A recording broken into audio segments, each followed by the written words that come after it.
Kahane. Rabbi Kahane received smicha from the Mir Yeshiva. He is also a graduate of New York Law School and received his master's in international law and relations from New York University. Rabbi Kahane has devoted his entire life for Jewish causes, and he has done so with Mesirat Nefesh. He is also the founder of the JDL, as well as the Kach movement.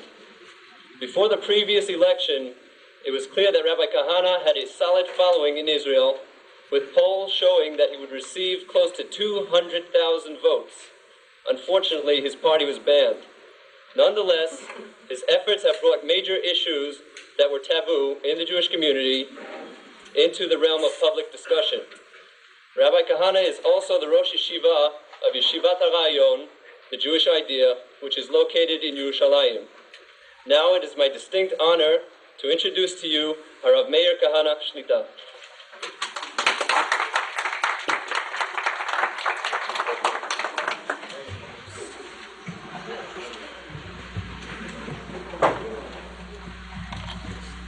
We find in Sukkah, the Gemara in Sukkah says that there are 4 things that the Kadosh Baruch Hu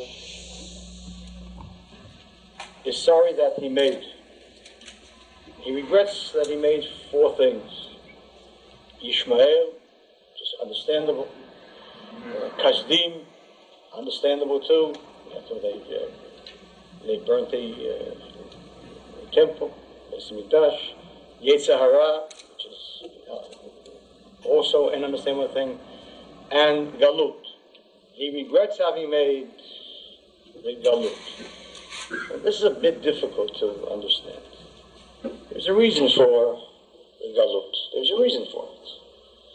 The reason is as punishment. If the Jew sins, he's punished. The Galut is punishment.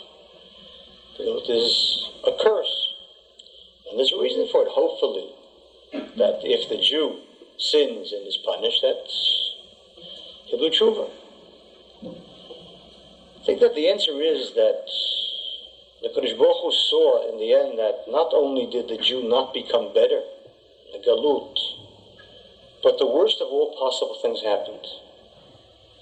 In the Galut itself, and because of it itself, the very truths of Torah became corrupted.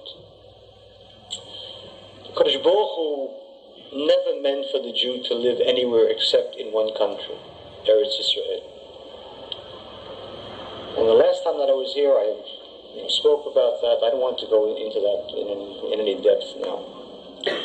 But it's clear that when the Kadosh Baruch Hu took us out of Mitzrayim, he didn't free us from Mitzrayim and then said, now go anywhere that you want to. You can go to Amsterdam Avenue. The Kadosh Baruch Hu insisted that the Jewish people go to one country, Eretz Israel. And those Jews that did not go, that refused to go, died out. Chabushim alu b'nei Yisrael Mitzrayim. So the Medrash says that 1/5 of the Jews left. There were some that said only 1/50th left. There's some that said only 1/500th left. In any event, at the very, very best, 1/5 left. And the rest, who refused to leave and wished to stay, died out. And the clear reason why the Kodesh Baruch Hu insisted that we live in one country is because the Torah and Yadut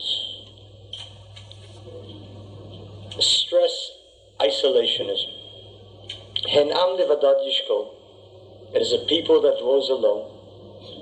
Is not some poetry from Bilam.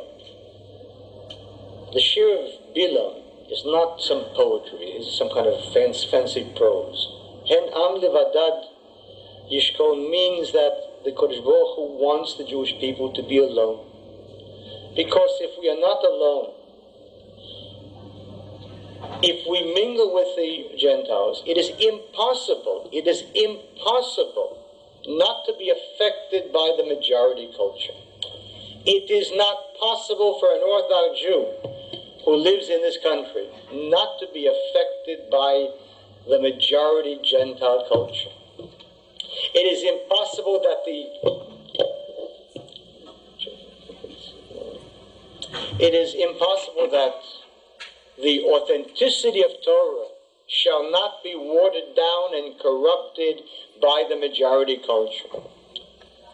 The very concept of a modern Orthodox Jew, the very concept of a modern Orthodox Jew is a concept that came into being in the Galut, in the West. In any event, it is clear that the Kodesh Baruch Hu regrets having made the Galut, which not only did it not serve its original purpose, but worse, it made the Jewish position worse in the sense that suddenly Torah truth itself became corrupted. I want to deal this evening with one of the Torah truths that became corrupted in the failure for us to accept Ol Malchut Shamayim. And that is the whole question which is so relevant in our times. The question of whether there is an Isur or whether one is allowed to give up parts of Eretz Israel. This is a question which undoubtedly, beginning now, will be a very practical question, a very real question, a question which will not only rip Israel apart, and not only divide Israel per se, but it will also divide the Torah camp. The Torah camp. There is a point of view on the question of giving up land, which says that there is no essential difference between giving up land and the question of Shabbat or Yom Kippur.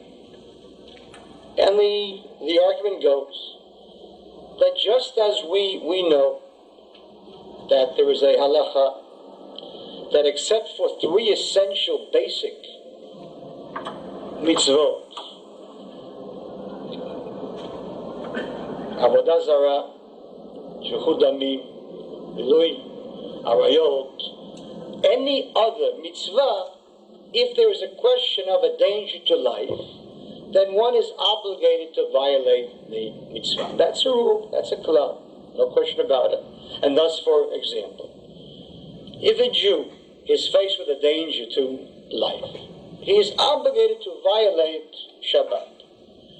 If on Yom Kippur a Jew is very, very sick, and the doctor says to him, you must eat, he must eat. So the argument goes, if such essential basic mitzvot as Shabbat, Yom Kippur, can be violated because of a danger to life, therefore it follows that if giving up land will bring peace, and therefore will save lives in a war, therefore it follows that one should certainly give up land, and that land is less precious than even the life of one Jew. And this is the argument given by many rabbis. I think that it's not a correct argument, and you see why. And I think that it's that I'm not here speaking about some mitzvah or some Torah area, which may be an important one, but it's not one which is burning. This is a burning issue. Upon this issue, Israel may go to a civil war. Chas v'shalom. Chas v'shalom. But upon this issue, the Torah world itself may be split deeply. And it is important that we know precisely what the halacha really is, and why it is, and what it is, and how it is. No one argues the fact that Eretz Yisrael was given to the Jewish people by the Kodesh Baruch Hu. L'zaracha natati et aretz hazot, minahar Mitzrayim vad hanahar agadol nahar prat. The pasuk. This is the pasuk in Bereshit, Perek Tedvav. The Kodesh Baruch Hu speaks to Avram Avinu, and he says, "This land from Nahar Mitzrayim, which, depending upon which of the poskim, Foshim that you follow, is either the Nilus, according to let's say Rashi says the Nilus. And then there are more moderate commentators who say that it's only Wadi El Arish, which in any event would mean that the northern Sinai is part of Eretz Israel. Unfortunately, the government of Israel doesn't follow either Rashi or Wadi Ben Ezra, or side you're going. In any event, that is clearly the fact that the Kodesh Baruch Hu gave us Eretz Israel, and it is not within our power to give it up unless it is true that the question of Pikuach Nefesh is also applicable to that. But certainly all of the poskim, all of the Gdolim in our time, certainly will say that if there is no Pikuach Nefesh, certainly there is an Isur or Raita to even consider giving up land. That's obvious. The Kodesh Baruch Hu gave us this land because he said, Aretz Chaviva Alai, V'Yisrael Avivim Alai, the land is precious to me. Israel is precious to me. So he said, Achni said, Yisrael Hachavim Alai, La'aretz Shehi Chaviva Alai. And so, a chosen people in a chosen land. A chosen people in a chosen land. And I just thought, just briefly, that's why no one should be living in this country, and I don't understand what you are doing here. I just told this in that. Eretz Yisrael Mikodeshet Mikol Ha'aratzot. This is the Mishnah Kelim. And it's clear that this is so. And the Ramban says the following. The Ramban says the following. I quote the Ramban. Shenistavenu lareshet ha'aretz asher natan hakel larech lavotenu lavraham liyitzchak u'liakov ve'lo nazva biyad zulatenu min ha'umot. We are not allowed to leave it in the hands of any of the nations.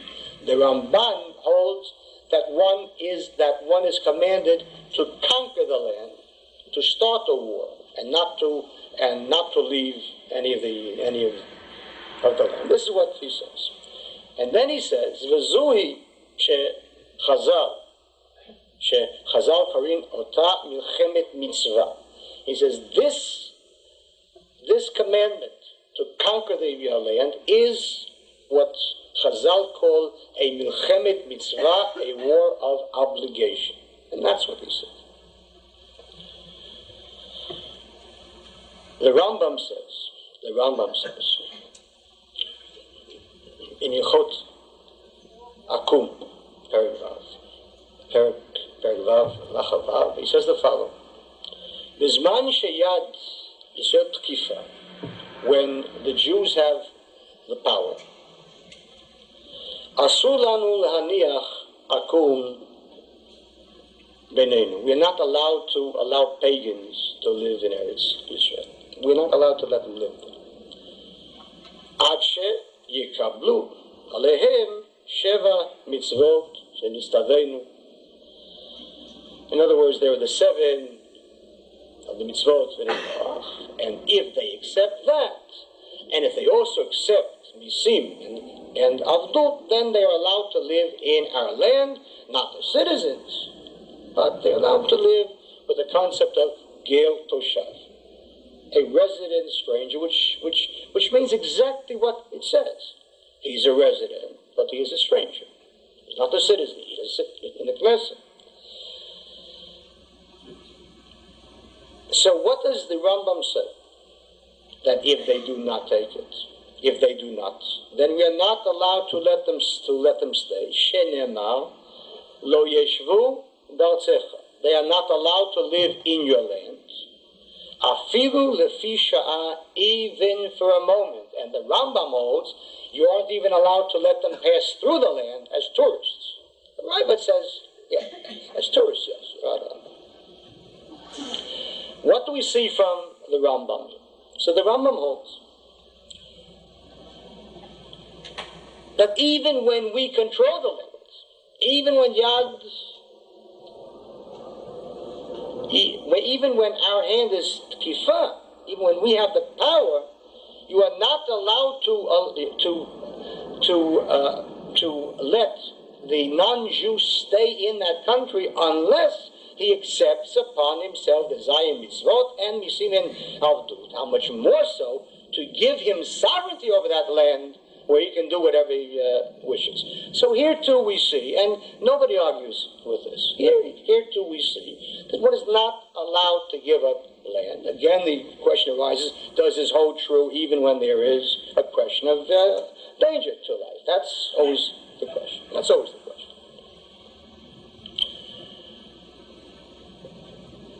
We find in the Tanakh many cases of nations going to war against the Jews. Many cases.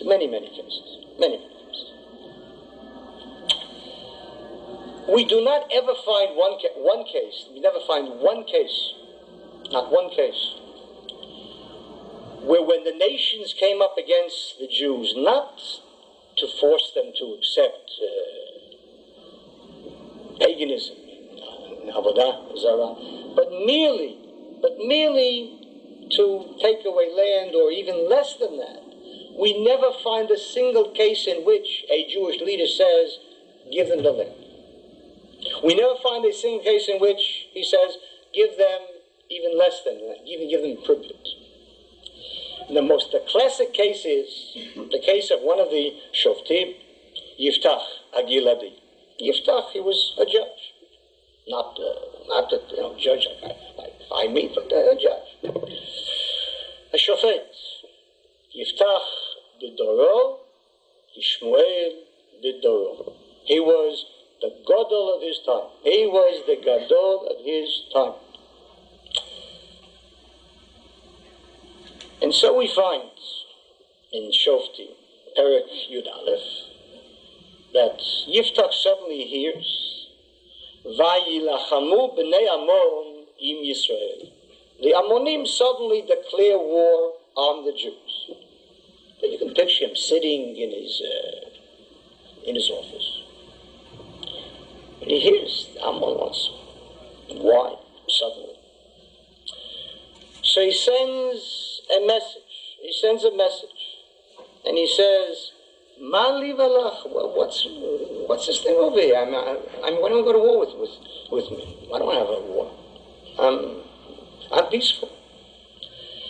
And the Melech Bnei Ammon answers him as follows: Ki lakach Yisrael et artzi. You have occupied my land. When Bnei Israel came out of Mitzrayim, you occupied the land. Me'arnon ad Yabok ad Hayarden. And then he adds what appears to be a rather moderate statement. V'ata, and now, Hashiva ten b'shalom. Hashiva ten b'shalom. Just give me back the land and let peace.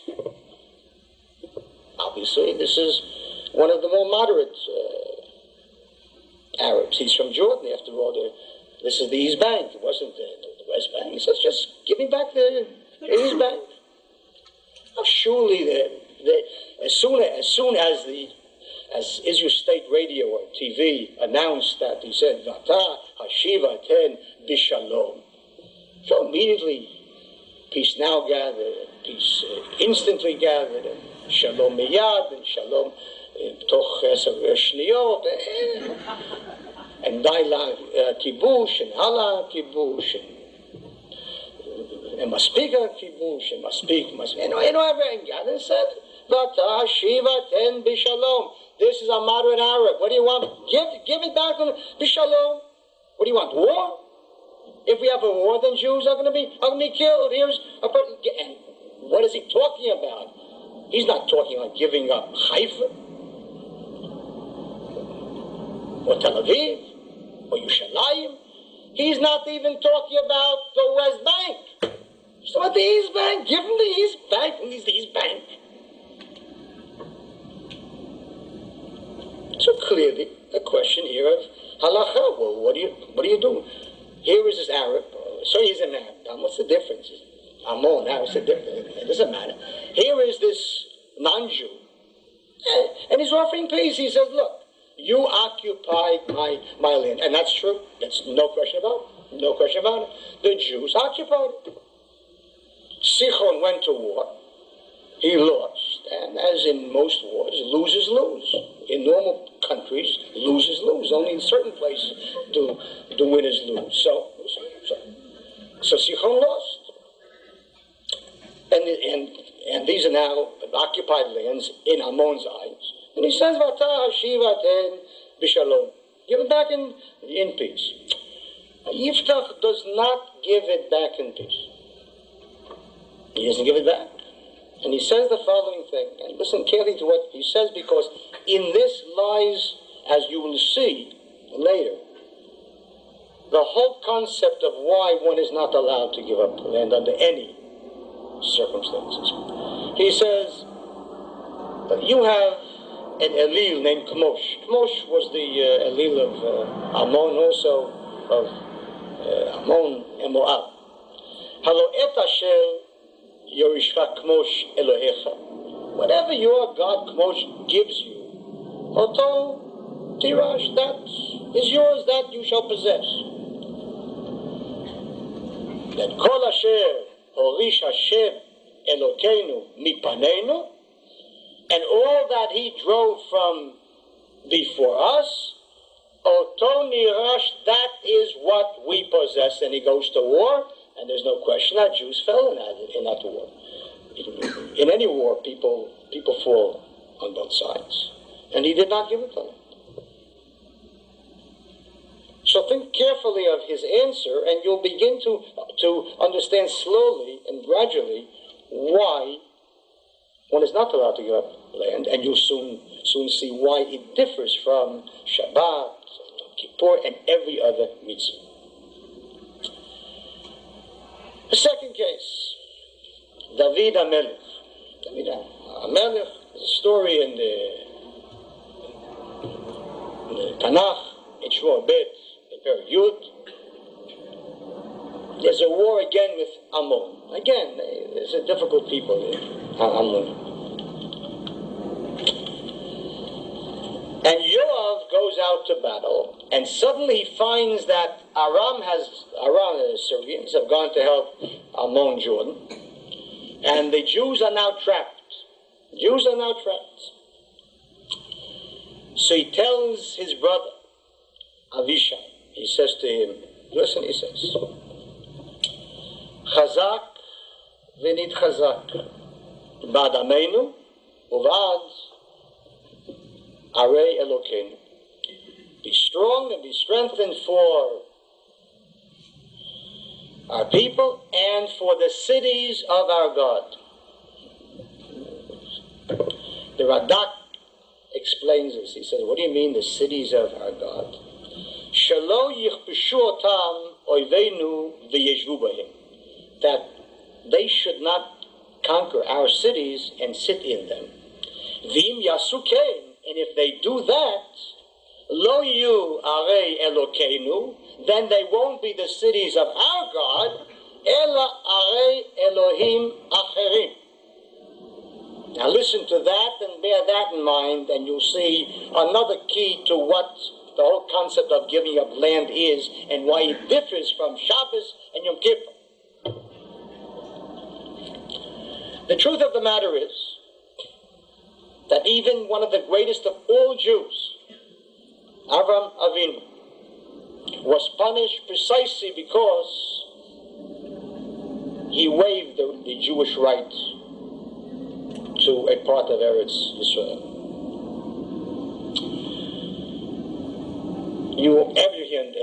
Everyone here knows the famous story how Avimelech, Melech Plishtim, came to Avram Avinu, and he said, let's make a treaty of peace. Vata hishavana li Elokim, swear to me by God, im tishaker li, l'nini, l'nechdi, כחסד אשר עשיתי עמך, תעשה עמדי.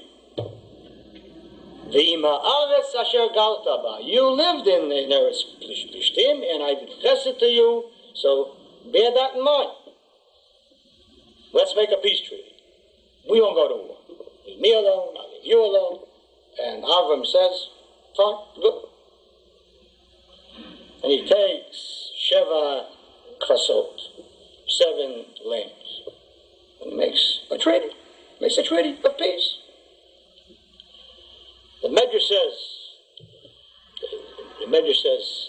in the Medrash Rabbah, in Bereshit Rabbah, the following: Amalo Hakadosh Baruch Hu, the Kodesh Baruch Hu said to Avram Avinu, Ata natata lo sheva kvasot.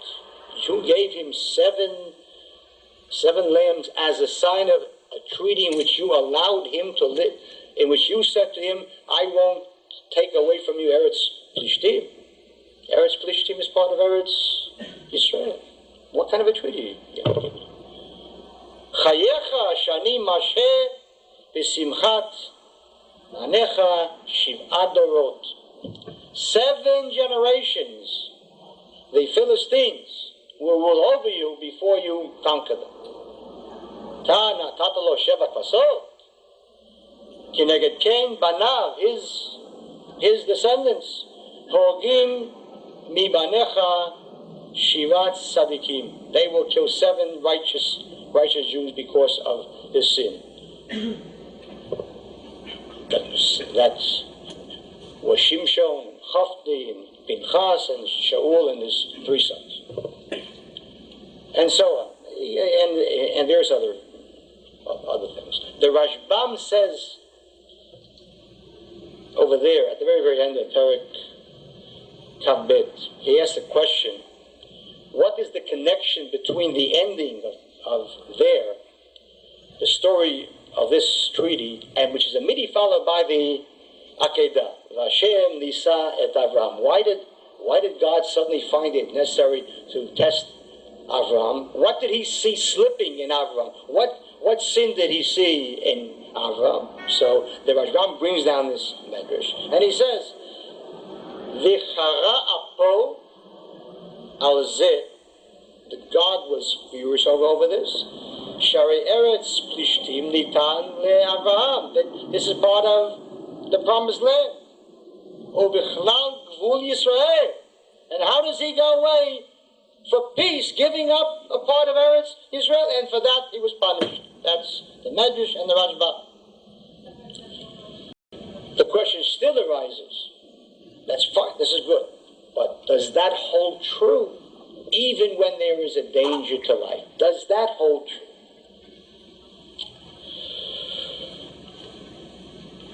The Gemara says in Eruvin, Daf Mem He, brings down the following: Be'ir hasmucha lasfar, in a city which is near the border. Afilu lo ba'al goyim, even if the nations only came, even if they didn't come, al iskei nefashot, to kill Jews. Ela al iskei teven nekash, if all they did was come and said, give us straw, hay and straw, and we'll go away. Yotzim alehem, the tlezayim, you go out with them armed, and not just you have to go to war against them. Mechalim alehem et Shabbat. You have to start the war on Shabbos. On Shabbos. Give them the hay. Give them the straw. Give them the hay. America will give us back more hay. Give them the hay. No.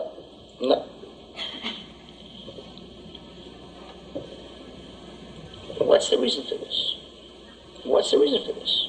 And they bring down as proof that David HaMelech, when he was running from Shaul, heard that the Plishtim had attacked Keilah. Keilah was a city.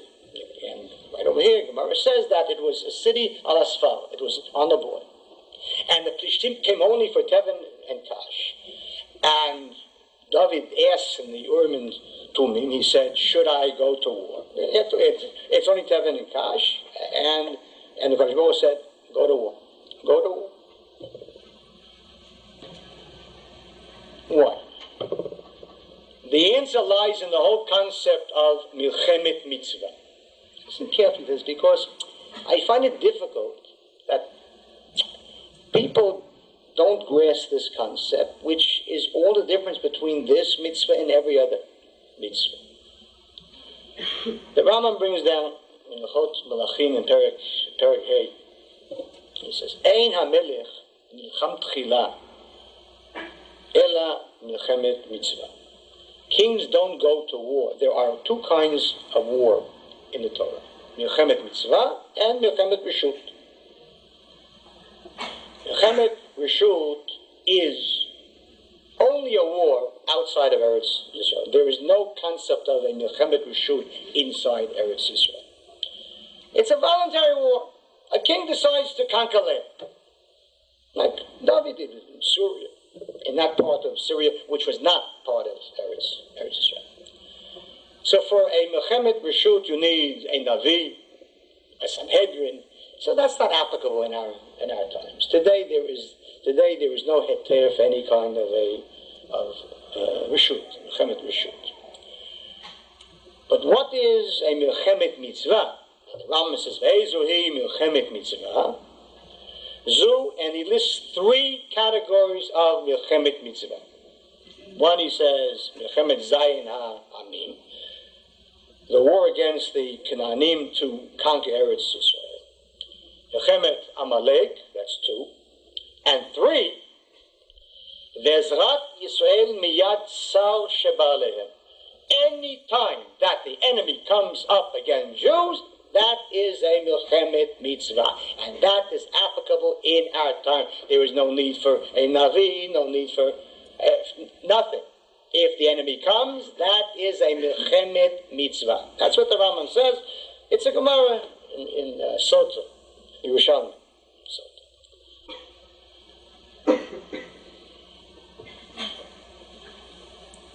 Ezrat Yisrael miyad sar sheba alehem. Miyad sar, when the enemy comes up against it. And he narrows this whole concept. What does it mean when the enemy comes up against it? What is he coming up for? Anytime or not? So we'll see what he means by yad, by sar sheba alehem. In Hilchot Ta'aniyot, the Rambam brings down the following. In Perek Bet, he says the following: Eilehen hatzarot shel hatzibur shemitanim u'matrim aliyah. These are the public tragedies or the public problems or the public disasters that we have to fast, and we have to blow the shofar on it. And he brings down 1, 2, 3, 4, and then he says one of them is al hatzarat sonei Yisrael li Yisrael.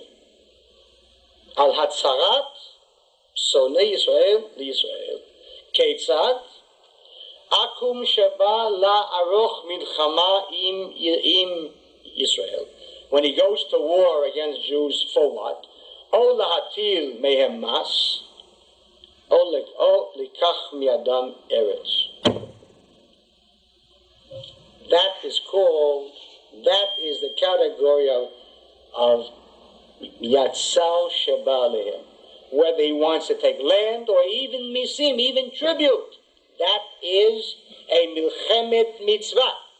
And that's why we saw in Eruvin that even when they come for kash and teven, you have to go to war. You don't give them the kash. Give them the kash. No, you don't.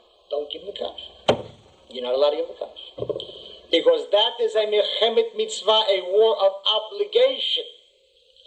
So the question now arises, but maybe a war of obligation, if there's a danger, you aren't allowed to do it. So here we come now to the whole concept of pikuach nefesh, doche, this mitzvah, that mitzvah, and we'll see why this mitzvah is a unique mitzvah and differs from Shabbat and Yom Kippur, and it's so obvious and so clear that it is amazing that people don't see. Why is one allowed to violate the Shabbos when there is a danger to life? Why? Think logically. Because the Shabbat is not dangerous per se. Usually, to keep Shabbos is not dangerous. So when once in a while it becomes dangerous, we say, violate the Shabbat this week so that next week you can keep it. The same with Yom Kippur. It is usually not dangerous to fast. See, if one time it becomes dangerous, you say, oh, good, eat this year so that next year you'll keep the mitzvah. This is what all the poskim say. This is the reason for it. And indeed, every mitzvah in the entire Torah is not dangerous. It is not dangerous to do the sukkah. It's not dangerous to put on tefillin. It's not dangerous to do anything. Usually.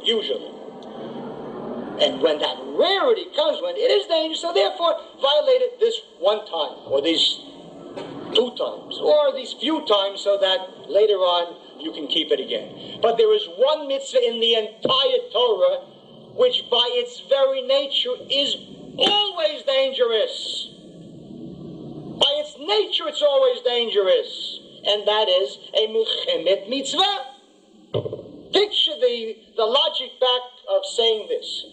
It is a mitzvah to go to war except if it's dangerous.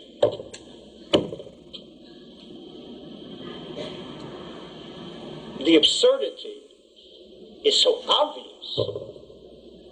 If we ever said, true, it is a mitzvah to go to war, as the Rambam brought down, if they ask for your land or anything else, there's no question about it, but only if it's not dangerous. If you made that argument, you would uproot a mitzvah from the Torah forever and permanently. And that's the difference. That's the difference. And that's why Minchas Chinuch says exactly what I just said here. The Minchas Chinuch in Mitzvah Kaf Hey, talking about a Mechemetz mitzvah, says the following. Nehi, it is true, he says. The Kol HaMitzvot Nidchot Mipnei HaSakana. It's true that every mitzvah, if there is danger, they are set aside. The danger transcends the mitzvah. That's true. Mikol makom, he says. Nevertheless, mitzvah zu, this mitzvah of a milchemet mitzvah, HaTorah tzivta lilchom imahem. The Torah commanded you to go to war. V'yadua, and it is obvious, it is clear, it is known. The HaTorah lo tismoch dinim al nes. The Torah does not give you mitzvahs and promise you miracles. It didn't say, you go to war and don't worry, nothing bad is going to happen. The Torah does not do that. The Torah doesn't have miracles. U'v'derech ha'olam, and by the nature of things, ne'haragim mishnei tzdadim beit milchama. People die on both sides during a war. By the very nature of war. Imkein, therefore, we see the HaTorah gazra lilchom imahem aftohu sakana. The Torah orders to go to war even though there is a danger. Imkein dichuya sakana b'makom zeh. It is the danger that is pushed aside and not the mitzvah of going to war. Minchas Chinuch. Logic. Of course this is so. There is no comparison between Yom Kippur and this. There is no comparison between any mitzvah and this is a unique mitzvah. This is a mitzvah in which God says, in this case, in certain cases, you must go to war. And since war by its very nature is dangerous, people have been known to die. Therefore, it shows that this is the one mitzvah in the whole Torah in which there is no concept of pikuach nefesh. The question is why? Why? Why is it? Why is it? What makes manishtana mitzvah zu mikola mitzvot? What makes this mitzvah different? Why does God say that if the enemy comes up and demands things, you have to go to war even though Jews will be killed? What? Why? And the answer lies in the concept of Kiddush Hashem, That's what Yoav meant when he said, if we lose this, our cities will become the cities of other gods. And that's a Chilul Hashem, because then they will appear to have the power. Then they will appear to be the true gods. That's what it means when we give up a piece of straw to enemies that come to us. It shows that we're afraid of them and don't have faith that if we fight, our God is stronger than their God. That's Kiddush Hashem. That is Kiddush Hashem in a national sense.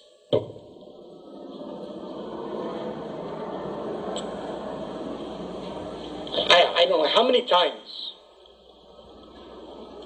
I brought down the great prakim in Tanakh, in Yechezkel, which is so applicable to our times and which explains clearly not only the concept of sanctification of God's name, but also the reason why there is a Jewish state in our times and what it implies for us.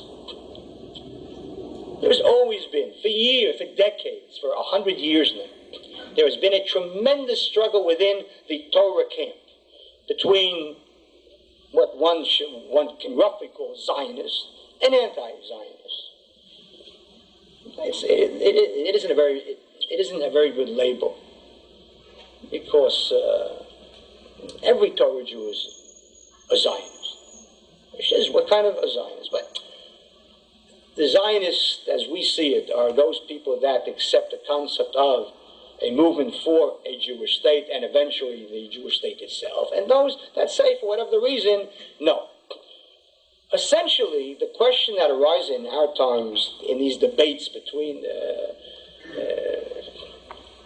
the anti-Zionists and the pro-Zionists within the Torah camp, the argument is this Medina, is Medinat Yisrael, is this God's hand? Is it God's hand or isn't it God's hand?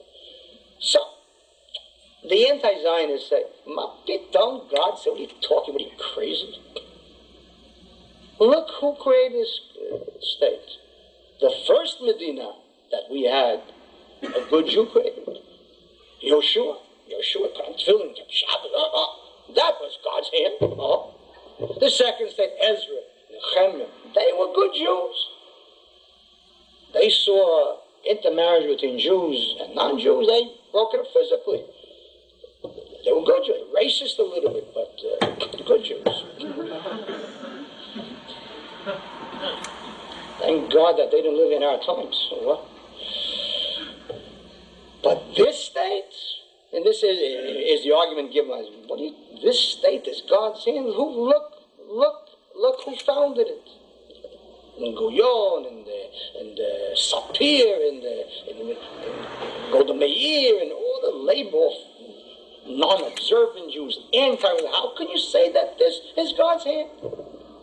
And generally the answer given by the Zionists within the Torah camp is Satma. But that's no answer. You can't just say Satma.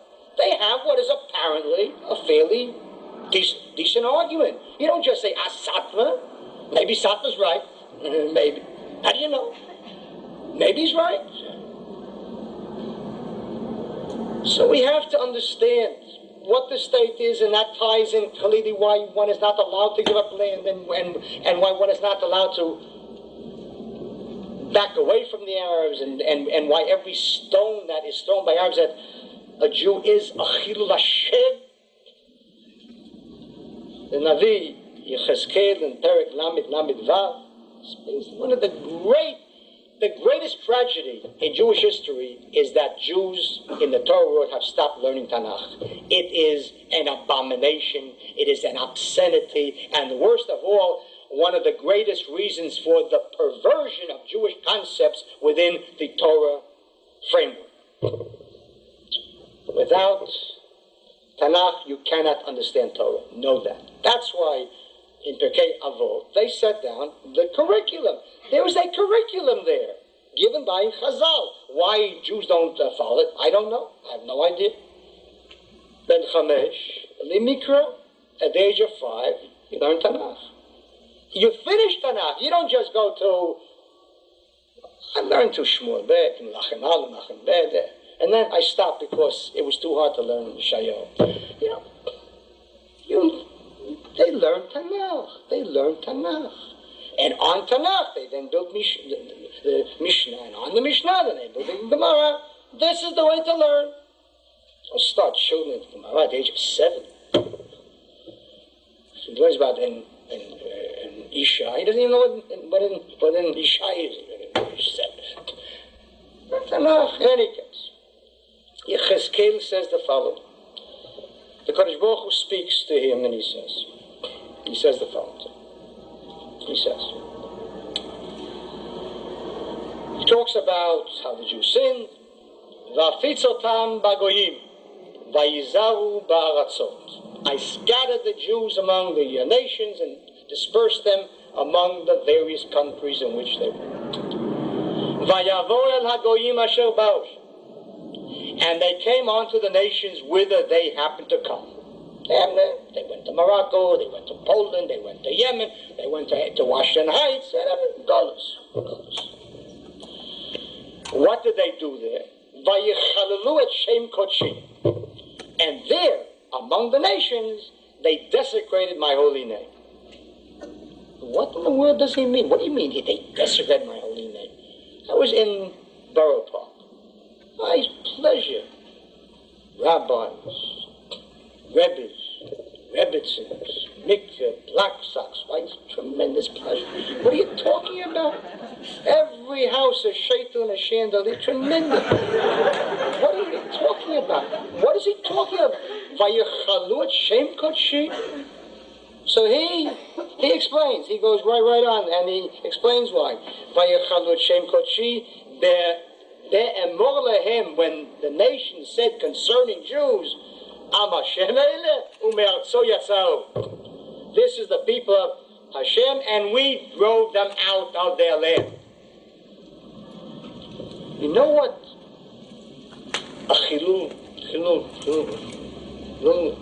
Hashem means, what a desecration of God's name means. Jewish defeat in the eyes of the non-Jew means that the Kodesh Baruch Hu is either weak or doesn't exist. For 2,000 years, the Catholic Church proved to us why they were right. They said, you see, you were driven from your land. You can never go back because you didn't accept the right God. For 2,000 years, that's what they proved to us. The essence of Auschwitz was not that the Germans murdered millions of Jews. But as they murdered them, they mocked them and they said, where is your God? Let him help you now. And that's what David meant when he said, Lama yomru hagoyim ayei na Elokeim. How long shall they keep saying and mocking us, where is their God? And as Rashi puts it, Shiflutam shel Yisrael chilu shemo. The degradation of the Jew is the desecration of God's name. And in order to understand what that means, you have to look at the Hebrew. The English isn't an exact kind of a translation. A chilul Hashem. It comes from the Hebrew word chalal. Chalal, which means empty or space, a vacuum. When there is Achilul Hashem, we empty God from the world. It is as if he doesn't exist there. Because The nations say, if there was a God in Israel, he would not let us do this to his people. That's Chilul Hashem. So the Galut per se, the very fact that we are here weak, and that we suffer pogroms and crusades and inquisitions and Auschwitzes, that per se is Shiflutam Shel Yisrael, the degradation of the Jew. And that is Chilul Hashem in a national sense. So he continues, Vayachmol al Shem Kodshi, he said, I have pity on my holy name. Asher Chilu Beit Yisrael Bagoyim. That the house of Israel degraded and desecrated by being among the nations. Therefore say unto the house of Israel, Lo lemanchem ani oseh Beit Yisrael, that which I am about to do, to bring you back to your land, as you see soon. That which I'm about to do, Lo lemanchem, it's not for your sake. You don't deserve it. Not that you're good. Lo lemanchem kim l'shem kodshi, because there's a certain point in Jewish history where the Kodesh Baruch Hu says, "Dai must speak." That's enough of desecration. So, despite the fact that we don't deserve it, but in order to put an end to this continuous centuries and centuries of mocking God, so the Kodesh Baruch Hu decides to begin the Geula, not to finish it, to begin it. V'kidashti et shmi hagadol amchulal bagoyim. I will sanctify my name, which was desecrated. V'yadu hagoyim ki ani Hashem. They will know that I do exist. Of course that I exist. How? B'hikatshi bachem le'enehim. When I sanctify myself through you. What do you mean through you? Through you. Just as God is desecrated through the Jews, when the nations oppress us and step on us and defeat us and gas us and burn us and kill us, so through us he is desecrated. So the converse is also true. I will cause a tremendous Kiddush Hashem through you, through your victory, through your coming back to Israel, through your prowess. That is how I will be sanctified through you. And he says,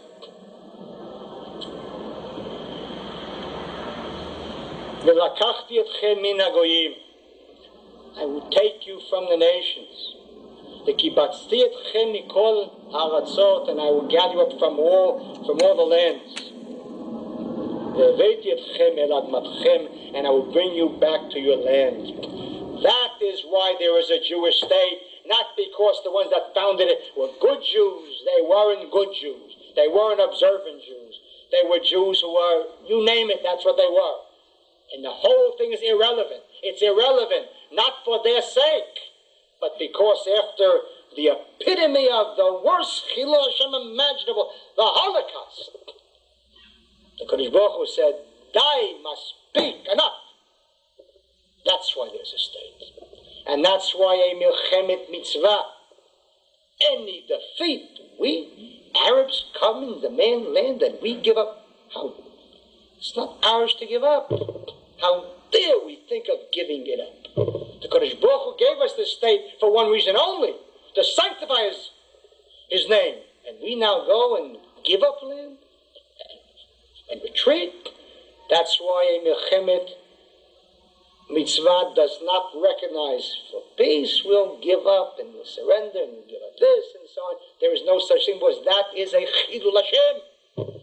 The very opposite of a milchemet mitzvah. And that's what we have to know, and that's what we have to realize. And the pity is that because of the Galut, we have become touched by it. And Torah truth has become corrupted by it and perverted by it.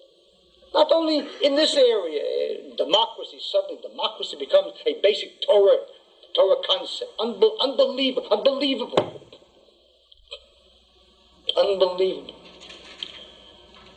Democracy is a basic Torah concept. Where do you see such a thing? Where do you see such a thing?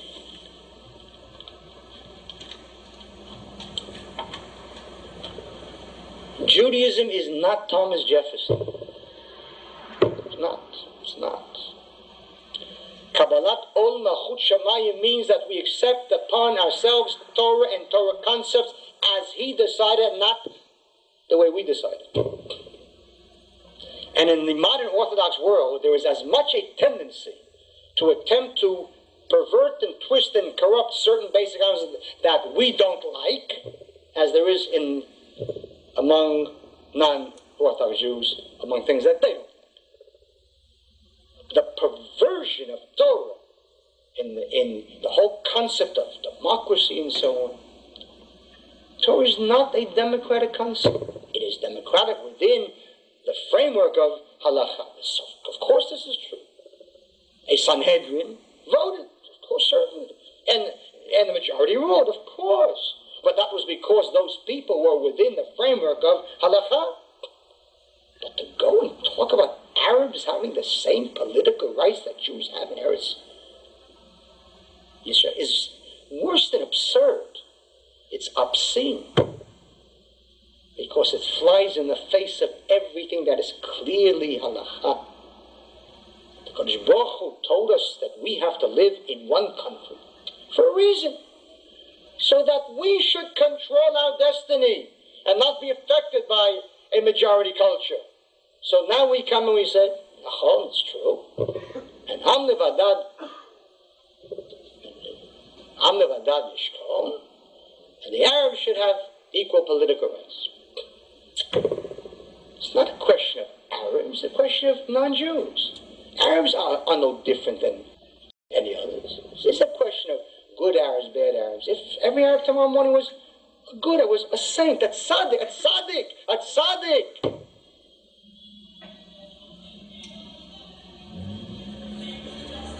If Arafat tomorrow became, what can I tell you, the biggest Baal Tshuva that ever lived, he still would not be allowed to have the status of a Jew in Eretz Yisrael. That's the way it is. This is halakha. This is Kahane. The tragedy is that there are people that sit in the yeshiva for years and years and years and years and hear what I say and think that that's Kahanism. Unbelievable. Just one Rambam.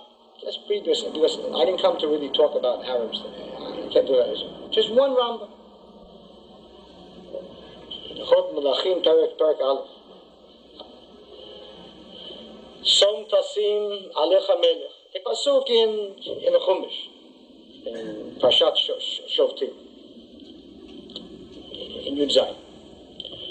Som Tasim, which in the English is usually translated as "Thou shalt surely place upon yourself a king." That's good for English, but we'll see that that's not exactly good in the Gemara. Som Tasim Lechma. Mikerev Achecha Tasim Alecha Melech. From amongst your brethren, from Jews, so you appoint a king. Lo tuchal latet alecha ish nochri. You are not allowed to appoint a stranger, not a Jew. So the Gemara, this Rambam is based on a Gemara. And the Gemara says in Yevamot, why does it say som tasim? Say tasim. What is som tasim? So the Gemara is not impressed by the poetry of it. It doesn't. Thou shalt surely. Why something? Then nothing is extra. So it says, Kol misima asher atasam. Any authority that you appoint, lo yeh ela mekerev achecha, shall only be from Jews. And the Rambam says, v'lo lemalchut bilvad. This doesn't only refer to a king. Ela lekol the Kol Tzarot Shel Israel, to any authority in Israel, Afilu Mimuneh Al Amat Hamayim, even a pakid, even a clerk in the area, in Teddy Kallik's area, Shemechalek Mimena Lasadot, he's in charge of giving X amount of water to the fields, must be a Jew. It's obviously, it isn't even necessary for me to even say a dayan, a judge, or a nasi, a chaver knesset, shelo yeh ela miYisrael. Kol nisimot she'ata mesim lo yu ela mikerev achecha. Now that is not exactly a model of democracy. Because it is not democracy. Because it's Torah. And if we don't like it, we have a choice. You don't like it, choose democracy. But don't ever pervert Torah and say this is really what Torah says when it doesn't say it. Be a giver. Be a man. Have the courage to say, I opt for democracy and against Torah. Say it. But don't pervert Torah. Don't pervert. You can choose. The Kadosh Baruch Hu gave us the power to choose. To choose. You can choose life, you can choose death, you can choose Torah, you can choose good and evil, but you can't call good evil and you can't call evil good. That you have no right to. That you have no power to. B'kitzur,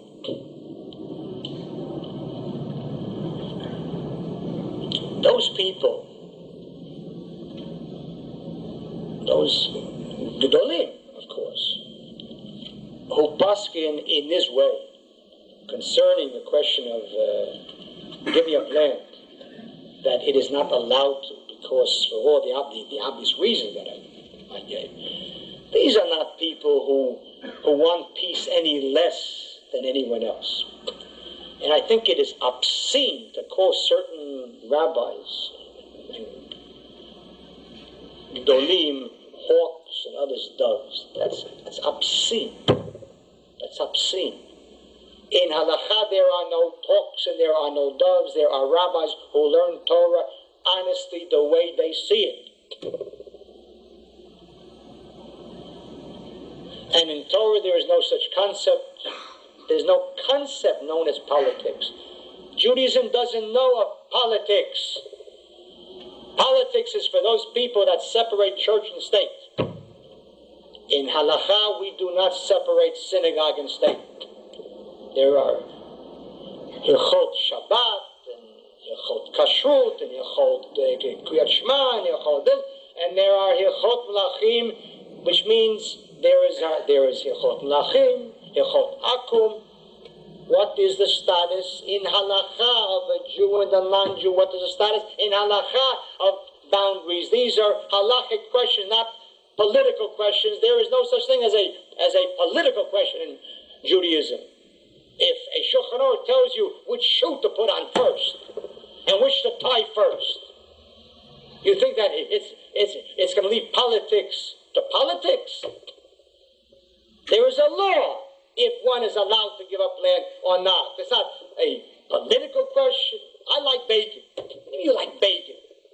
I like the right. I like tchiyah. What do you like tchiyah? A religious Jew that follows a party which is not a Torah party is as a Jew that doesn't know what he's doing. No party that doesn't follow Torah has anything to say to us, ever. Even if they appear to be saying the same thing. Because if it's not based on Torah and halakha, it has no hope of winning. The Kadosh Baruch Hu isn't a left-winger, and he's not a right-winger either. Al tat yaminu smol. A pasuk in Mishlei. Turn neither to the right nor the left. You follow Torah, halakha. And if the Satmar Rebbe is right, then you follow him. He has a far greater right to speak to you than Gandhi does.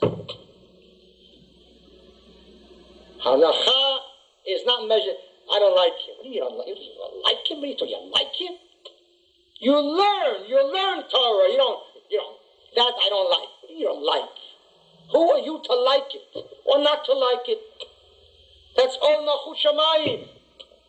The Satmar Rebbe is within the framework of halakha. I think that his view is not the correct one. Nevertheless, it is within the framework of halakha.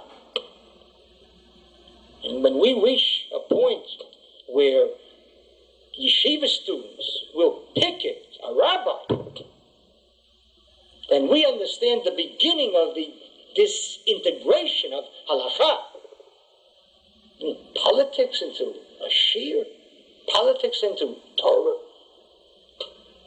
If you have your Rebbe and he differs with it, fine, good.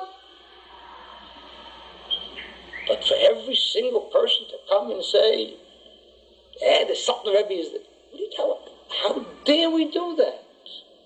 Or any other Rebbe, any other scholar. In any event, to sum up, the Kuli Alma, everybody holds that there is an Isur of giving up land.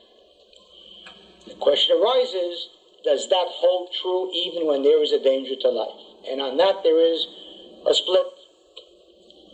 And for some reason, there are those poskim in our time. Because I certainly can't find any prior to our time.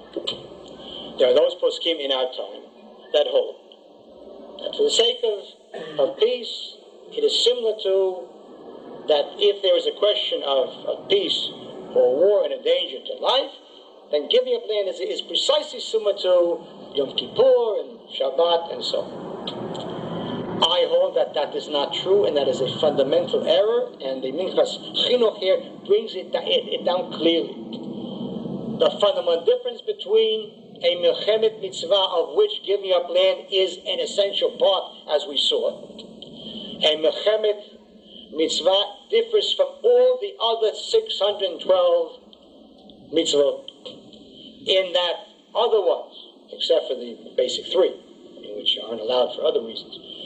But any other mitzvah where there's a danger to life, you must violate the mitzvah, because the mitzvah per se is never dangerous, and therefore it is a phenomenon that now it is dangerous. Tomorrow it won't be dangerous. So therefore violate it now and live so that you can keep it tomorrow. But there is one mitzvah in the Torah which by its nature per se, it was created dangerously, and that's called Milchemet Mitzvah. A war of obligation. All wars are dangerous, always. There is always danger in a war. There's always danger. Jews will always fall in a war. And despite that, it is called a Milchemet Mitzvah, a war of obligation. That is why it is not comparable to any other of the mitzvot. And therefore as the Minchas Chinuch said, that the sakana is the chuya. We push aside the sakana and not the milchama. Any questions? Yes. Yeah. You're talking about applying halakha to matters of the Jewish state today, but then why not go all the way with the halakha when you say that Arabs don't have the right to vote or take office?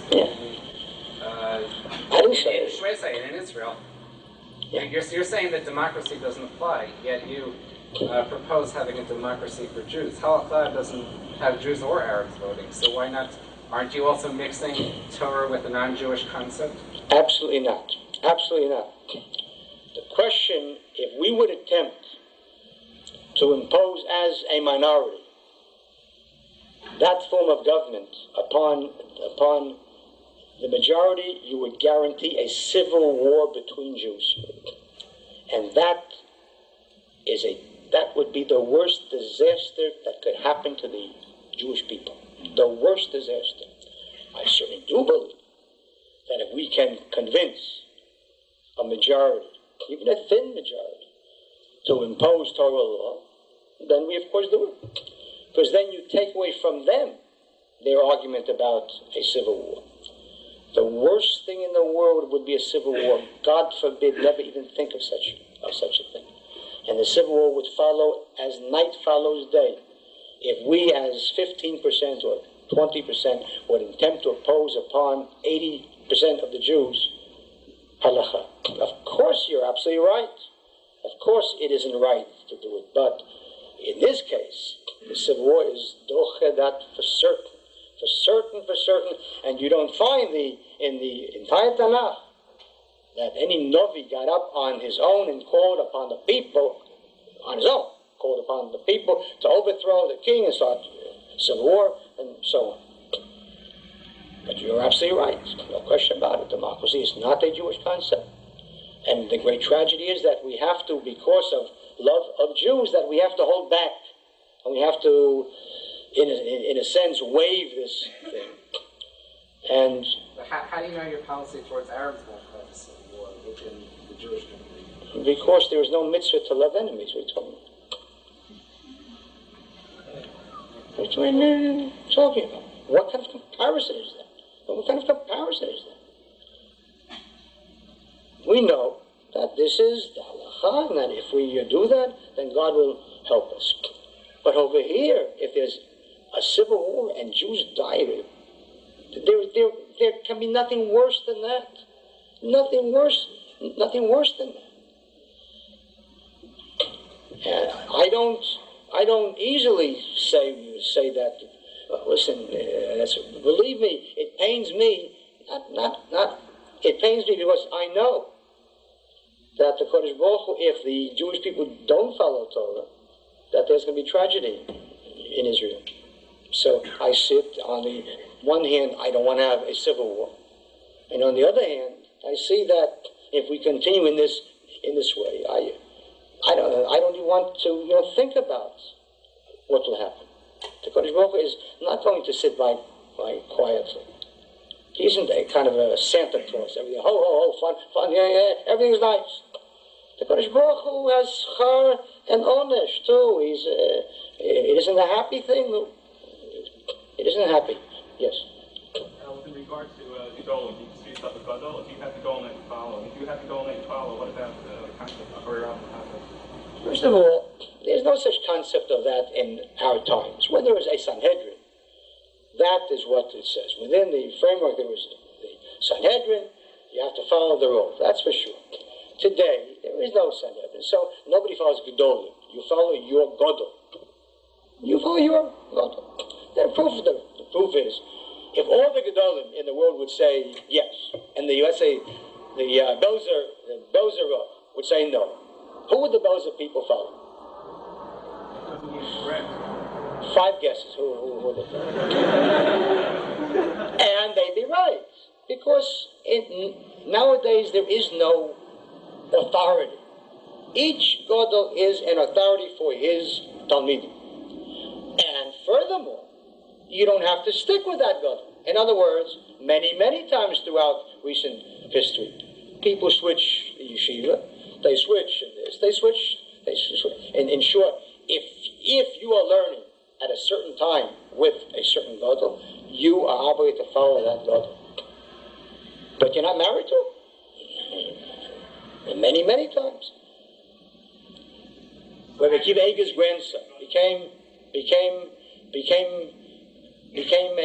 chassid, and his father sat shiva for him. In those days, it was that was a tremendous thing. So how could he become a chassid? Because you have to have every Jew in his entire life, in every moment of his life, has to have his Gadol. Everyone has to have a Gadol, but no one has Gedolim as a Gadol. He's a Gadol, and if your Gadol says something, if you hold that this is it, then you have to follow it until you switch. If you're learning in this yeshiva, you have a Gadol. So who's your Gadol? You're asking me? First of all, it's none of your business. That's the first thing. Nevertheless, I will tell you. First of all, it's none of your business, really. Nevertheless, I will tell you. The Sephardic chief rabbi, Mordechai Eliyahu, is the one that I go to when I have a question. When I don't have a question, I don't go to him. I received smicha, and I didn't get smicha and his phone number. I know how to learn. And when I have a kasha, a shaila, I go to him. Just as you don't ask a shaila on every chicken that you eat. You have a shaila, you ask on the chicken. If you don't know something, you ask. And that is how it is. When I have shailas, I go to him. And he is my God. Okay? Now it's your business too. Okay. Yeah. Yes. Yeah. Rabbi Kahane, assuming that Israel is run by halacha, do you believe that Jews who don't follow halacha would have the same rights to Israel as Jews who do follow it? The same rights? Rights to Israel. Jews don't have a right to Israel. They have an obligation to Israel. Okay, the same obligation. Certainly, of course. Certainly. To live in Israel, even though they don't follow halacha. If the state decrees that this is the law, and they're in Israel, they will follow the law. I live in Israel. And I live in a country which has laws, many laws that I think are not only absurd, but terrible. I follow them because that is the law. That is the law. I will expect in a democratic state, if we can convince the majority to insist that this is the law, I will expect every Jew in Israel to follow it. That's not theocracy. That's called democracy. Right. Yeah. So, right. Yeah, that's right. Wait. Yes. Somewhere. Yeah. I have 2 questions for you. Yes, please. First is, why were you convicted and imprisoned in the United States, a country with grounds... When? I was convicted several times.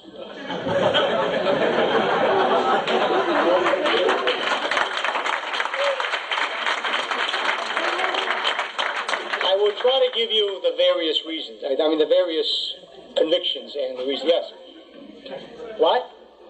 Yeah, go on, finish your question. I wasn't talking about any specific conviction. Okay. Or more or less whether that contradicts being a rabbi or Rosh Yeshiva. Yeah. Okay, good. Second question is, all of us have an obligation, all Jews have an obligation to live in Israel. Yeah. Why is it that you did not give up your U.S. citizenship, and in essence had it stripped by the United States government when you assumed the seat in Knesset? All right. As to your first question, among the many times that I've been found guilty, I'll just try and pick out. Every one of them was when I violated the law on behalf of Jews. I sat for a year in prison, in federal prison, for Russian Jews. You may think today that the Soviet Jewish problem was always there and Jews were always fighting for it, but that's because you're young. Before you were born, the average Jew in this country never knew that there was a Soviet Jewish issue. So I violated the law. We bombed Russian buildings and put the story on page 1. I'm proud of it. It was a mitzvah. And 250,000 Soviet Jews got out of the Soviet Union from those days, when before that no one was getting out. And any Jew that did not get arrested in those days will have to answer to the great judge someday. No, but I'm now speaking. Now. It disturbs me tremendously, that a Jew with a kippah doesn't have the understanding that in the 1940s, precisely because Jews did not do the kinds of things that they should have done, violating the law, so as to raise the question of the Holocaust. Because of that, because they sat like what you apparently think rabbis should sit, 6 million Jews died. It wasn't only the Germans that killed them. It was Jewish silence that was a rather loud part to that crime. When I learned that, I decided that I would never, ever do what the generation that preceded me did. I am overjoyed that we took the Soviet Jewish issue, which was an unknown thing, and we put it on page 1. And in the news media, the only way to get on page 1 is to give them, as they say in Israel, action. Now, as to your second question, I don't understand what in the world do you see as a mitzvah of living. What is the connection between a mitzvah of living in Israel and being a dual citizen? The mitzvah, that's a question which wasn't meant for you to answer. It's a rhetorical question. Because I will explain to you why there is no connection. What? After I finish, I will be more than happy to let you ask a second question, after I finish. First of all, the mitzvah of living in the land has no connection at all with what kind of a citizen you are. There's a mitzvah to live in Eretz Israel. That's the first thing. But more to the point. The reason why I want to keep the citizenship is because I know that if I ever gave it up, they would never give me a visa to enter the country so that I could teach you what Judaism is. And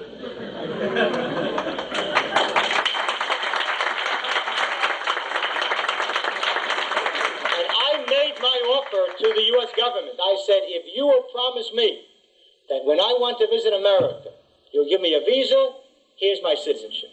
They said, no, I know that. I'm barred from Canada today. I'm barred from England today. I know what would happen to me if I wasn't a citizen of this country. That's why I want to keep this in, only for that reason. Yeah. Back to the first question. Back to my first question. From the law, deliberately, when you had an opportunity to open your mouth legally and speak out against Soviet Jewry, that's where the problem comes in. You didn't break the law in the Soviet Union. Secondly, you deliberately kept the back door open for you to leave Israel and come back to the United States. Because if the visa problem was really, if the visa was really a problem, you wouldn't be here tonight.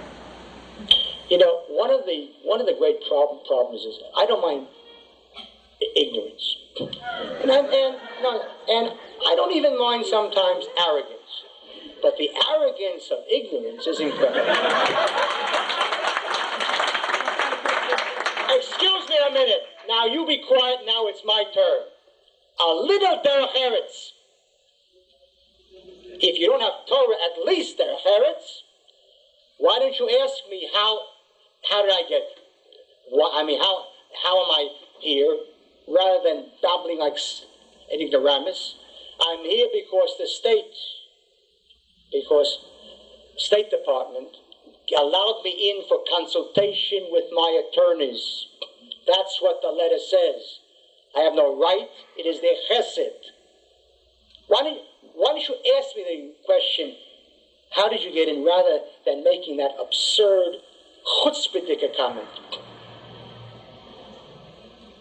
The tragedy is that I have a hearing in May, and if I lose that hearing, I will not be allowed to come into this country. And coming back to your other statement about you could have protested legally. Oh, no question about it, of course. Brezhnev was absolutely happy. Just Kahane will get up and make speeches, and then he'll say, you know, you persuaded me. What we did was, the Russians couldn't care less about speeches or letters. What we did was we threatened the détente between America and the Soviet Union. When we bombed the Amtorg office, the trade office of the Soviet Union, and the next day, the then ambassador to the UN, Charles Yost, phoned me. He phoned me at the jail office. He didn't usually phone me. We're from different schools. And he asked me, Rabbi, please come down immediately. And he met me in the lobby of the U.S. mission to the UN on First Avenue. And he said, Rabbi, you're harming American foreign policy. I then knew that we were going to win. And I said to him, Mr. Yost, that's precisely my purpose. If the Russians want a détente, then let them pay. Let them pay by letting out our Jews. That bombing was a page one story. Where would my speech have appeared in the New York Times? Where would your speech have appeared? Where would anybody's speech have appeared? The New York Times doesn't put speeches on page one except if it's from George Bush. So, I went to prison. You think that I enjoyed sitting in prison for a year without a wife and family? You think that I enjoyed that? What we did was using the Mesirut Nefesh, self-sacrifice, for Jews whom we loved. And that's an obligation, and the tragedy is that more Jews didn't do that, and worse, that Jews didn't do that 50 years ago, when so many more Russian Jews might have been free. Yes. Yeah. Rabbi Kahane, today in Israel there's a variety of Torah parties. Yes. Now, if the view is as simple as you made it tonight, Yeah. and I'm not saying that it is or it's not, how come they don't agree with you? Because there seems to be a variety of opinions. I think that anytime someone asks me that question, I can only say to them, ask them. Ask them. If you want to know why I say something, you come to me. You say, Rob, why do you think so? And I can answer you. I can't answer why I presented for you something. I presented for you. I think it makes a great deal of sense. The Minchas Chinuch thinks it makes a great deal of sense. Yeah, I think that you should come. I hope you took notes and said, Rabbi Kahane said for so. Go to a representative of Agudah, or Shas, or Mavdal, or Degel HaTorah, and say, sounds good. What's wrong with it? What's wrong with it? And maybe they'll tell you what's wrong with it. My problem is that I write Sfarim, not just books. I write Sfarim. And I send it to great, great rabbis. And I ask for, is it right? Is it wrong? Give me. And nobody answers me. Nobody answers me.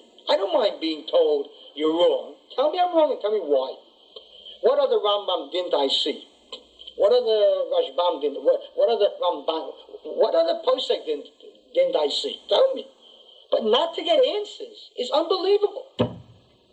I had trouble speaking here tonight. If you think that, luckily, it's a great, great tragedy that I'm not the widow of Sadat.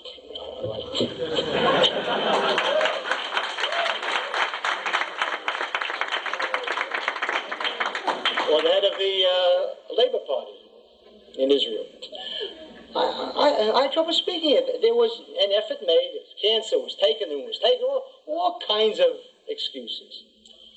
Now, if you want to know why they differ with me, go ask them.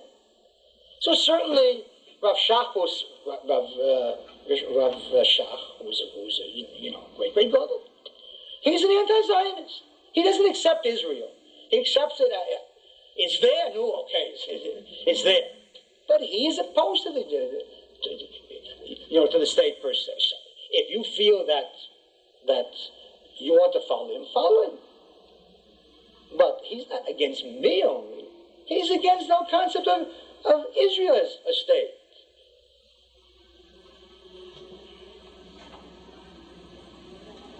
And others also. Nevertheless, and I have to tell you this, what pains me is when I sometimes speak to great, great Gedolim, and privately they will tell me things that they will not say in public. before I was banned by the High Court in Israel, High Court. You can't go lower. When I was banned, 2 weeks before, I went to certain great rabbis, and I asked for a letter to the High Court. Not that I'm right. I didn't say that. I don't want to be carried away by extremism, but just in the letter to say that the things that I say are within the Mizgeret shel halacha, within the framework of halacha. Maybe he's wrong, but he bases it upon halacha as he sees it. If I would have gotten that letter, the way the anti-racist bill was couched, if you base your views upon a sefer dat and so on and so forth, you shall not be deemed to be a racist. So it was an important letter to me. I couldn't get a letter. The day that I was banned, 2 hours after I was banned, I suddenly heard on Israel radio that one particular great rabbi, one of the leading rabbis, said Rabbi Kahane is a great scholar and he bases his views upon Torah. I didn't ask from him a eulogy. I wanted a letter. Now, why did he say that after I was banned? Why didn't he give me the letter before I was banned? I don't know. And I tried to ask him. Yeah, let's move from, yes. My two somewhat unrelated questions. Excuse me. Number one, what do you think would be the situation in regard to Russian Jewry, oppressed Jewry in general, and also in regard to Jewish poor and in general non-Orthodox Jewry, if the JDL had the resources then that, let's say, the Federation has now? If you would have had those resources, what do you think you would have been able to do? What sort of projects would you have employed? That's number one. Number two... All right. Hold on 1 second. I'm not sure I understand the question. Are you asking how would things look today if after JDL? That's the question. That's gone according to your plans, right? Look, when JDL started, the federations were simply not giving money to yeshivas. It's very, very hard living now and knowing how things were 20 years ago. The yeshivas were not getting funds from the federations. There was no such thing as an anti-poverty program for Jews in the federations. It didn't exist. Jews in East New York and in Brownsville and in the South Bronx and in Mattapan and Boston and in areas of Philadelphia and so on lived in abject terror. There was terror there. So certainly what JDL did was through various measures of breaking the law. Of course we broke the law. Naturally, how else could we make these fat and wealthy and powerful people move? We took over the Federation offices 5 consecutive days. We held it 5 consecutive days. We kept answering the phones. Shalom, JDL. The truth of the matter is that I was arrested and we were fined and so on and so on. But the truth is that today the Federation does give money to yeshivas. And there is a Jewish anti-poverty program. And it's a good thing. And they should be given credit for it. But know who started it.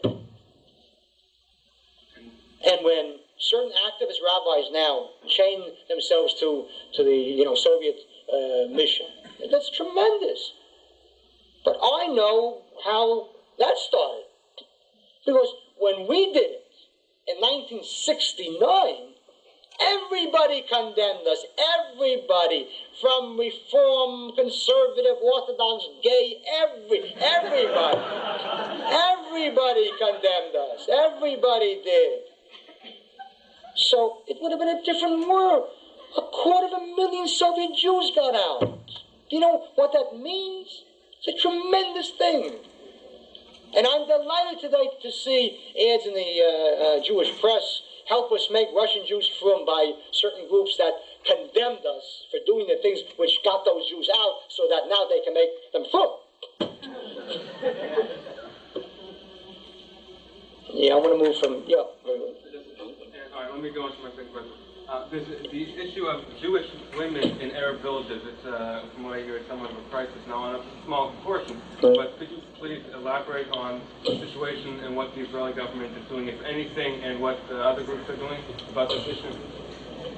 Israel has 5,000 Jewish women married to Arabs. I'm not talking about those that the others that live with them. 5,000 Jewish women are married to Arabs. Now, understand that because of the law in Israel, the only way that she can marry him is by becoming Muslim. And there is 5,000 Jewish women converted to Islam. And most of them live in Arab villages, mostly in the Mishulash and the Galil. One does not envy the life, not only of a Jewish woman in our village, of Arab women. Nevertheless, many of the Jewish women go through a double hell. First of all, being the wife in a Muslim village or town, but more important, no matter that the fact that they are now Muslims, they are looked upon always as Jews.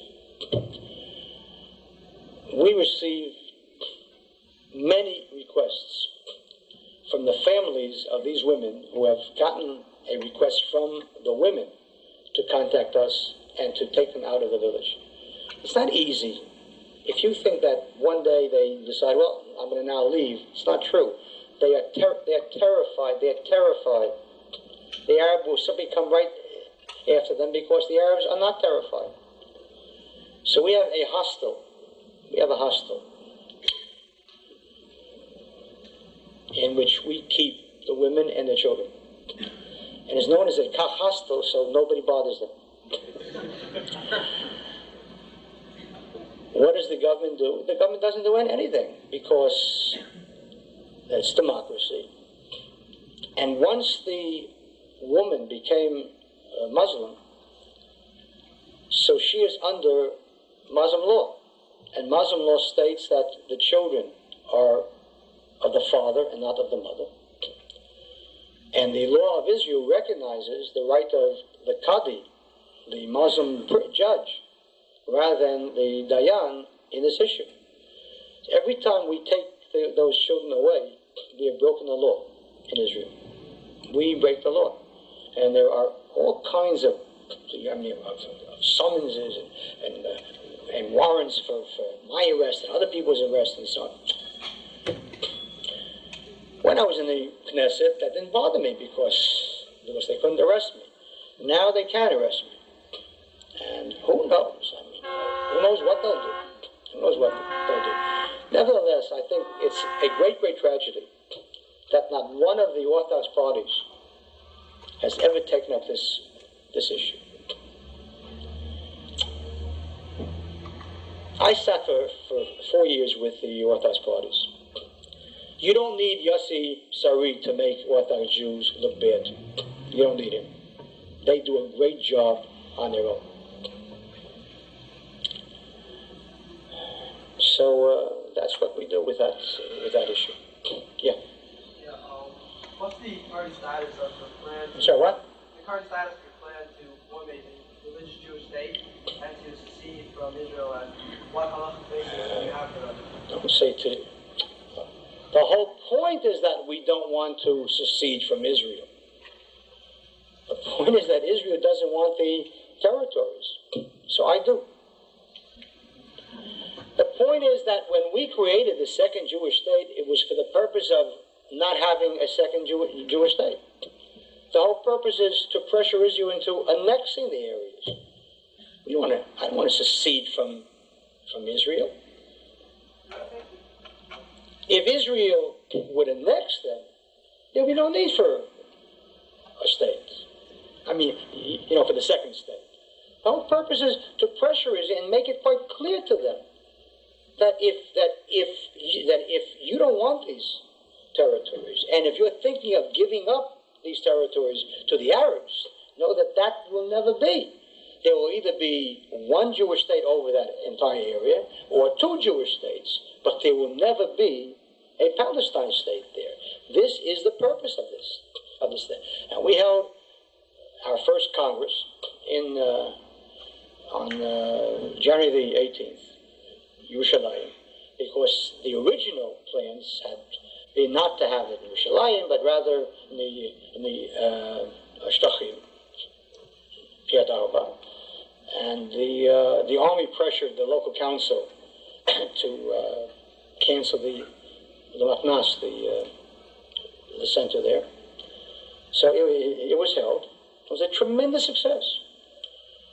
There was an army of news media there. CBS was there, NBC, CNN, ABC, everybody was there, and not the word appeared. That's also part of a tremendous, deliberate blackout of this thing. It appeared on Jordan television. Oh yes, that was on Jordan television. It was a tremendous write-up, a whole 3.5 minute story on it. And that's good because most people watch Jordan TV at 7 p.m. So the way it stands now is the Congress was held, and right now we are doing the daily work of building an infrastructure. A census is now being taken. Elections are going to be held. We're creating shadow cabinet ministries and so on. And hopefully there will be no need for this ever. Hopefully. But it is important that the government of Israel know that this is not going to be the Sinai. This is going to be a very different story. They will not be able to give up those areas. There will never be a confrontation with the army. God forbid. There is no need to. There will be 100 and 50,000 Jews pouring into that area, just sitting. If kind of physically, it's not possible to drag out 150,000 people. He needs 4 soldiers for every single person. And once they get him over the green line, he picks himself up and goes back again. So and they know it. They may try to stop it by arresting me and some of the leaders, which is fine. That will not stop the movement. This has caught on now. This has caught on, and arresting people is not going to help them now.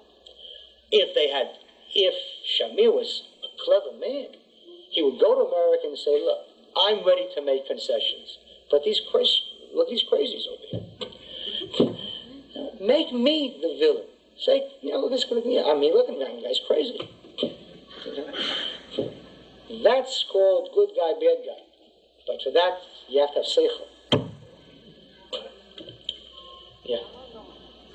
Halachically speaking, we're not allowed to benefit from an Isser. A person is not allowed to benefit, halachically speaking, from an Isser, from an Aveira in order to do a mitzvah. Right. Not allowed to steal the Sefer Torah in order to read it on Shabbos.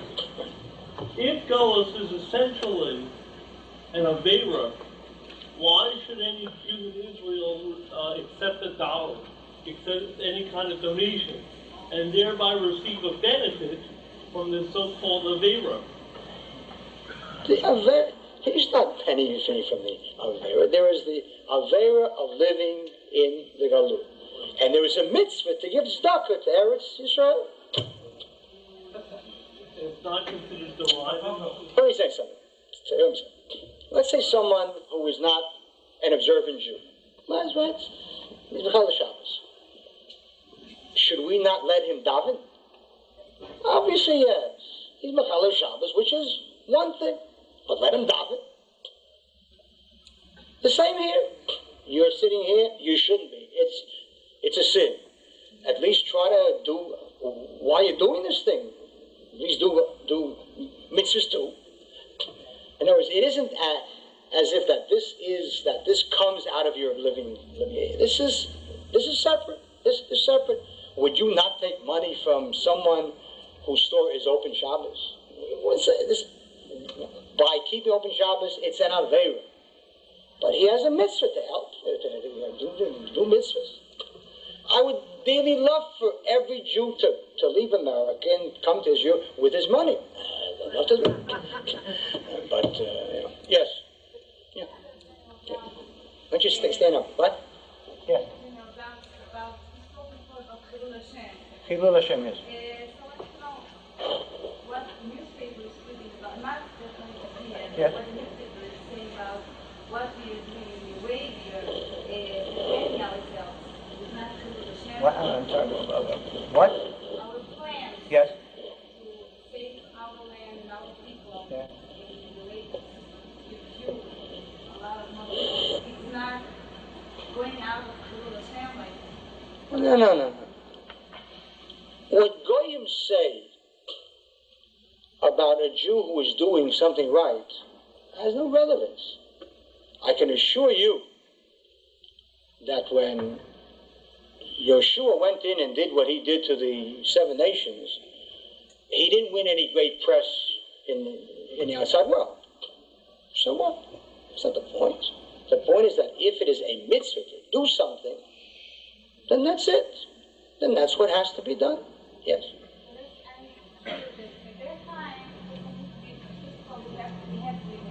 miracles, and we were seen someday in the world as a brave and special nation. What is today, however, tragic is not as much as foreign to be seen as bad people. You think that when we went in to Israel 3,000 years ago and massacred the civilians, you think that that was looked upon by the world as a brave people? Come now, I mean, And all those people began to inquire, and they came just to prove themselves that they were better than us, because they wanted to show, oh, this you consider it a brave nation. We try to be greater than us, better than us. they try to save themselves. What do you mean they try to be better than us? They were afraid that we would kill them also.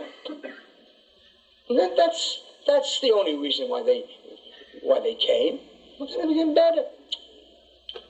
I want to tell you something. Many things in Torah bring down sinner upon us. The rabbis asked, why was the mountain called Sinai? Shemisham Yalda Sinai Yisrael. From there, hatred came from the world. When Jews call themselves the chosen people, do you know how many Gentiles get angry? So therefore, you're going to stop being chosen? I think it is great to be chosen.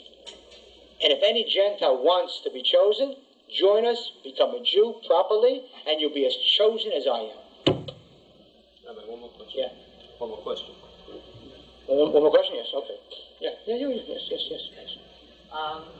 What I wanted to ask is, if you believe that you really have some strong rational points here, and I think you've won over a good deal of the audience tonight, what I want to know is, how come your movement in Israel makes such strong use of non-Jewish, essentially fascist paraphernalia, such as yellow shirts, slogans, and symbols?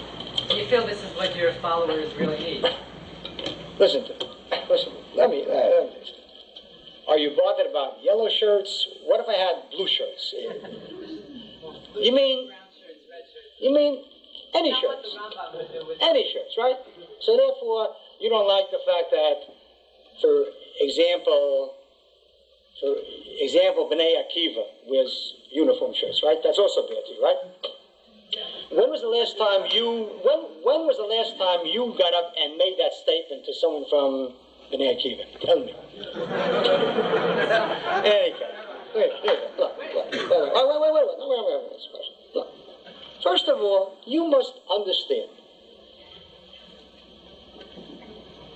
that we are going to a Jewish people which unfortunately and tragically has been turned away from Judaism and from truth, and has tragically been brought low from a position where they were once high.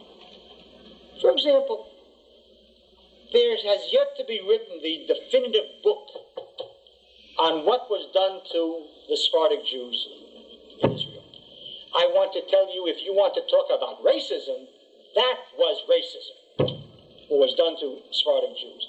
We're taking people who were on a tremendous level of kedusha and holiness and so on,